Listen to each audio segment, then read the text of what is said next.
How about this? Yeah? Okay. Let's see.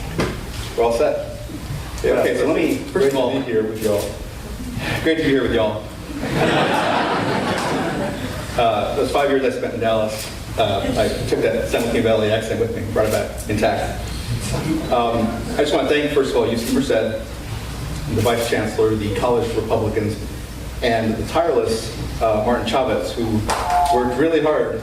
And he wasn't alone. It was a collective effort, for sure.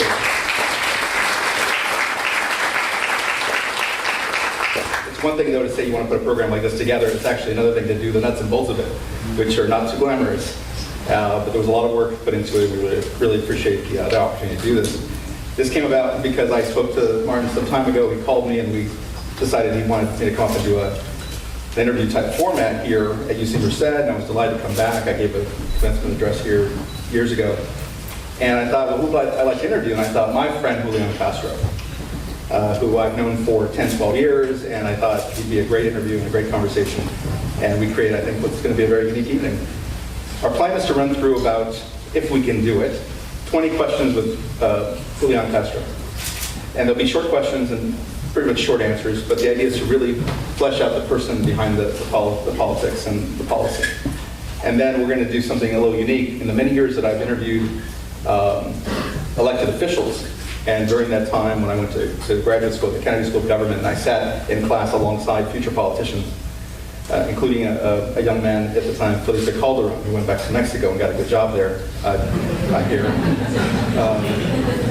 I always thought in that divide that there were many times where politicians and elected officials thought that those of us in the press had it easy because all we do is throw rocks and hand grenades, and we never have to sit and run for office. And we get to say things, pie in the sky, this is the policy you should pursue. And I always wondered, what would elected officials ask us if they could turn the tables? So we're going to do that as well. He's going to get a chance to ask me a couple questions. And our friendship hangs in the balance. That's true. And then lastly, the best part, the part we're looking forward to, we get to take your questions. We had a great discussion this afternoon and a course here on international affairs, and we had some great questions, and we look forward to more of those. So by way of the personal, you know Julian's biography. I want to ask him, why did you get into politics? How did you get into politics?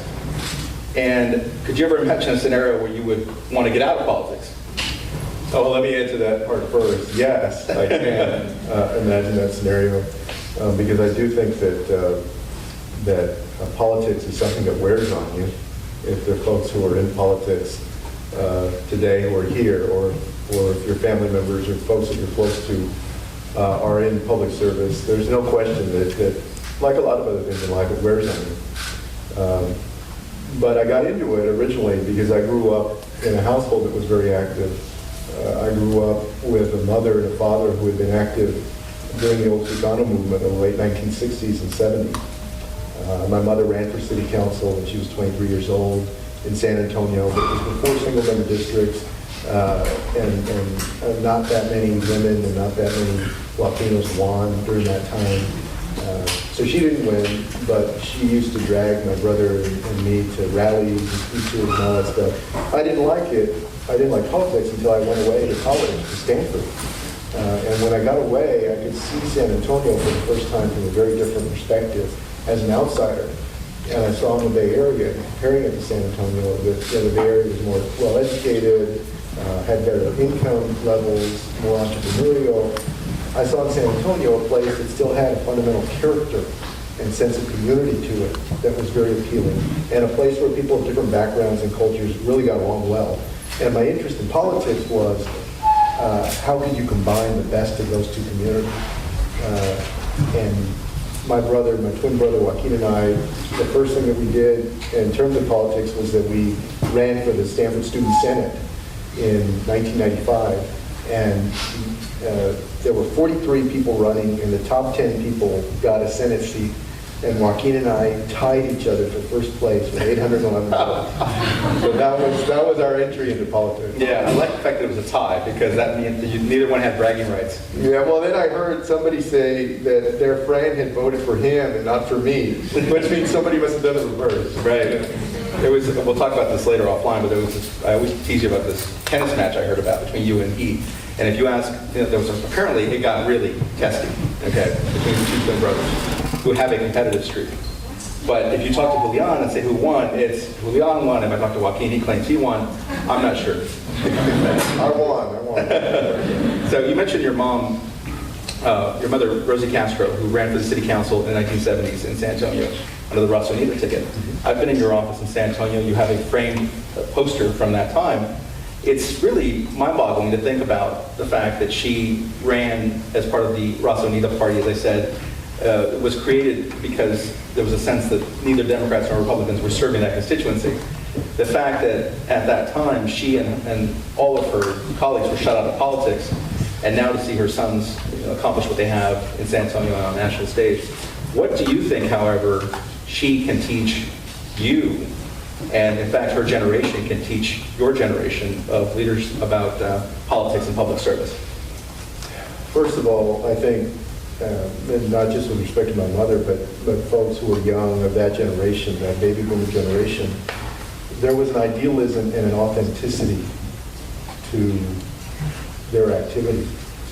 Sometimes it was very idealistic, sometimes it was naive in the approach, but it was authentic.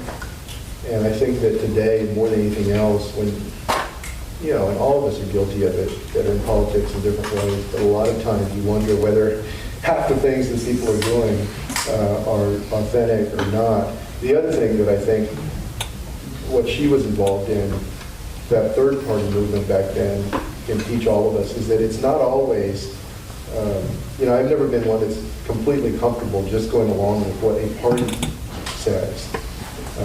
Obviously, I'm progressive and a Democrat and so forth, but I believe that push that they made was saying, look, these two major parties, neither one of them at the time were really serving us, and we have in the Hispanic community back then a horrendous dropout rate and people that cannot climb up and reach the American dream, and we need to do something in this generation that's different. And so I think that's a lesson to take with us. You mentioned before your brother Joaquin and the fact that he is now a member of Congress from San Antonio. One of the things that has been very interesting to me in the 12 years or so that I've known both of you is there is not a detectable amount of sibling rivalry. I teased you a little bit before about the tennis match, but when I was in Charlotte and you spoke that night at the Democratic Convention, it was Joaquin who introduced you. He was so proud of you. You went up and you basically endorsed him in your speech and got my brother to Congress. The fact that you two cooperate so much, you're a formidable team. My question is, this is not something I'm akin to seeing. It's not like my brother and I are at each other's throats, but I would imagine that it's a curiosity to me in terms of the lack of jealousy, the lack of infighting. How is this even possible?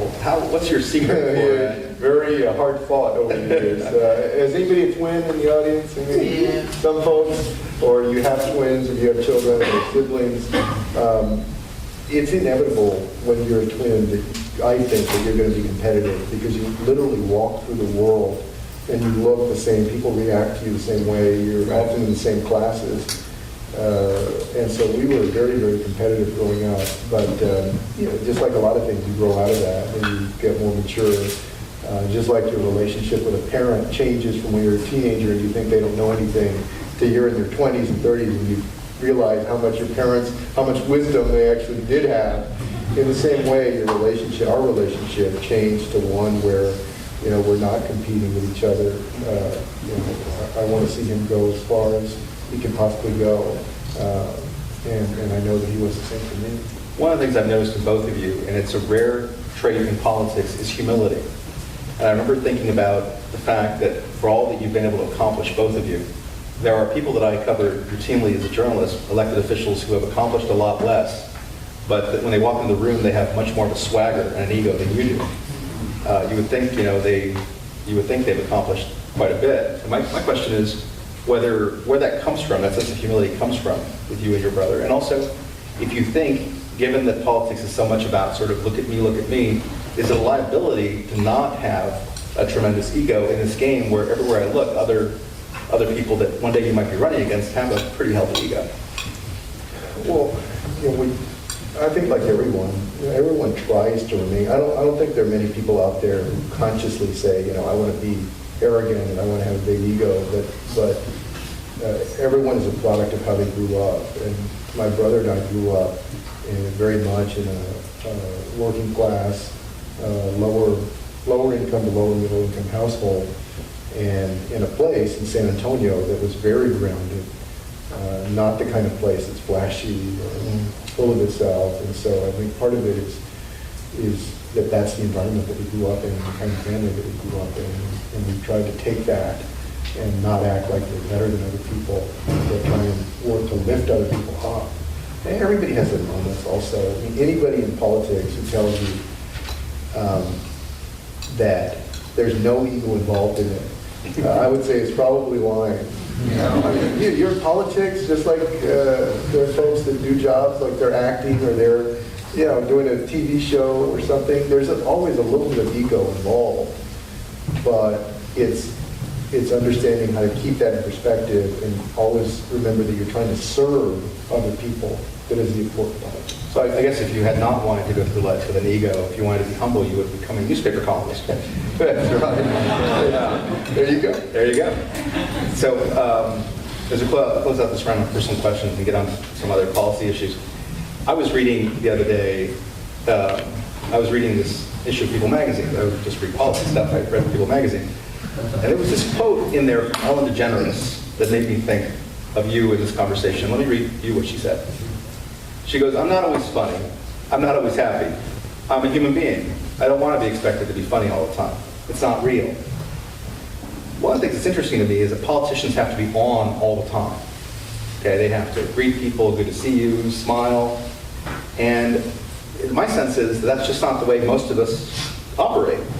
As she says, I'm a human being. How does the fact that you always have to be on and always have to be engaged, it's nice to see you and remember people's names and all that stuff. My wife teases me whenever I give a speech or something, I can't wait to get off stage. She says, my wife says, you're the most antisocial public figure I can think of. Yeah. And so there are moments where I just want to be an introvert and go and, crawl back to my laptop. How do you cope with that? And do you think that quality that so many politicians have to have of being on all the time, if that helps sort of separate you from everybody else because, like she says, it's not real? Yeah, no, it's true, especially now. You're sitting in a restaurant or walking down the street, people have their cell phones and all that. People put pictures on Twitter or video on Facebook or whatever it is. There is a certain amount of fatigue that comes from having to do that. And a lot of people, when they think about folks in politics, they think of people who are very extroverted. These larger-than-life characters that are very talkative. Neither Joaquin nor I are particularly extroverted. We're not going to be the life of the party. We're relatively quiet. But I do enjoy getting to know people and talking to them about issues or just talking to them. And so I think that's how I get through that aspect of it is the human interaction. And I do have a curiosity about people. Right. So that's enjoyable. And I get enough time, with my wife and my daughter. And so when I start feeling that it's been too much, I usually am able to get away. Mm-hmm. So about politics, now, you and I have had conversations about this before. You know that I try to be incredibly hard on both parties. I delight in beating up both parties, and they give me a lot of material to work with oftentimes. But is there really any difference in your mind, to be honest with me, just between us? Is there any video camera somewhere? The video camera. The folks on YouTube and the DVD that we're getting after this event. Just between us. I see my career going down. So the phone rings, it's Barack Obama. Put Julian on the phone now. Is there really a difference between Republicans and Democrats? At the end of the day, or aren't they both part of this political game where they are much more similar than they are different? I would say first I would agree to some extent that they're both part of an ecosystem of politics that requires certain compromises to be effective. It's not like the difference between, if we're talking about the mainline parties, it's not like the difference between a true libertarian and a truly socialist or very liberal person. I mean, these parties are more toward the middle in general. However, I think fundamentally the distinction between the Republican and Democratic parties these days is that, as I see it, the Republican Party believes in a more pure form of individualism and free will and a free market, and go out there and, go and make it, a young man or young woman. And the Democratic Party doesn't not believe that, but believes has more of an element to it of, okay, go and make it, but we as a society, as a community, have an obligation to each other to help you make it. And, I see that as the main distinction between the parties. I guess that's a little bit crude, but there are distinctions that are important, and what we're seeing with healthcare is a good example of that. I do believe that there is a tangible benefit to many of the people that I serve because of the fact that now they're going to be able to get health insurance that they can afford. As many errors as were made in the rollout, and I'm sure there's still going to be obstacles that it faces, at the end of the day, millions and millions of people are now going to be able to have health insurance that didn't have it before, and that's a good thing, and that's something that I think is worth our country doing. When we talk about specific issues, we're going to get back to healthcare and Obamacare in a second, but before we do that, in terms of all the Republicans who are out there, if you look at Washington, if you look at the governor's offices around the country, Republican governors, if you look at Republican mayors, can you think of a Republican or two who you respect and admire? Yeah, I think there are several that moderate Republicans that have done a good job, especially on certain issues. I think of Jeb Bush on certain issues. In our home state, even though I disagree with a lot of his politics, Rick Perry has generally done a good job with economic development. And I've said that publicly and privately. I've told him that. There are some folks who, even though I disagree with them, I think I respect them because they're very serious in the policy, like Bobby Jindal. I can respect somebody, even if I disagree with them, who I think has really given a lot of thought to the policy. What I don't like on either end are people who are basically show horses and are getting a lot of play for that reason, because they're good at the show of it. But underneath it, it's like cotton candy. You put it in your mouth and it just dissolves. But the ones that take it seriously, I at least respect them. Is any of that cotton candy named Ted Cruz? I certainly disagree with Ted Cruz. And I would never say that Senator Cruz is not intelligent. I mean, the guy is super intelligent. Brilliant, absolutely. So I wouldn't describe him as a cotton candy politician because he's very smart. But I will say that I think that the vast majority of his policies are sort of wrong policies. When he's speaking before the Tea Party, I think my friend sometimes is doling out crack, but that's a different story. I'll get to say a funny story about Ted really quickly. I've known Ted Cruz for as long as I've known you and Joaquin. And I was in Charlotte, and I was coming down it was the night after you spoke, and I was catching my flight. I'm going down the airport, and I don't know how this happened, but I'm going down, and all of a sudden I see coming out of the walkway from a plane, he just landed, Ted Cruz in Charlotte during the Democratic convention. Just a complete coincidence. He was there to meet with... And this confirms that he is a Manchurian candidate. So he comes in with his coat off, and he comes in, and he goes, and he walks up and goes, "Hey, Ruben, how are you?" And I said, "Ted, how are you? Good to see you." And he had just won the primary, and he was on his way to doing well and winning the Senate seat. But he goes, "Well, you're here?" And I said, "Well, I was just here, and I heard Julian speak last night." And he and Joaquin were both on stage. At that point, Ted Cruz looks at me and says, "What do you think of the Castros?" And I thought, this is very interesting. I'm not going to tell you what I said. It was very politic, I'm sure. It was very polite, but I thought, I'm going to remember this one. He's as curious about you as I think sometimes you and your brother are about him. But anyway, what do you think the Democratic Party does particularly well, and what do you think it doesn't do so well? I think that what the Democratic Party has done well, at least over the last few cycles, is to be a bigger tent party than Republicans have been lately. Historically, that wasn't always the case. There was a time in the late 1800s and into the 20th century when the Republican Party, I think, was the bigger tent party. But lately, the Democratic Party has been the party with this Obama coalition that in the national elections, at least, has been able to draw out more young people and a more diverse crowd. I think you can see that if you work with the Republican and the Democratic conventions. What it hasn't done as well as it could, and I think the Republican Party has been better about doing, frankly, is delivering a good message, a clear, understandable, simple message. The Reagan message that has been has really been the message that the country has been, I think, buying more and more into over the last 30 years of, lower taxes, a strong military, getting government out of the way. That's basically been the direction that the country has been going in more and more at an individual level, what people believe. And so the Republican Party has done a great job, I think, with spelling out its principles and getting votes from it.